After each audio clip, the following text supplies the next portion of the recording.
অবশেষে ভারত তথা নরেন্দ্র মোদীর কাছে মাথা নত করলেন মালদ্বীপের প্রেসিডেন্ট মোহাম্মদ মুইজু। বছর 2 আগেই প্রেসিডেন্ট নির্বাচনের সময় তিনি যে ভারত বিরোধী স্লোগান ইন্ডিয়া আউট প্রচারণার মাধ্যমে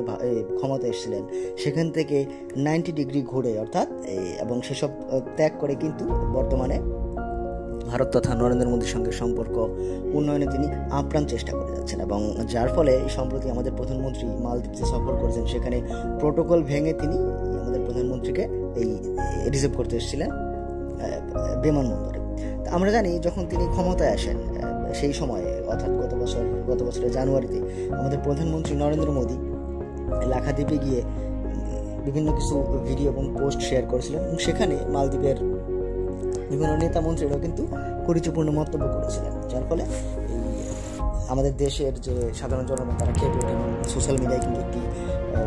মালদ্বীপ বয়কট অর্থাৎ বয়কট মালদ্বীপের একটি ট্রেন্ড শুরু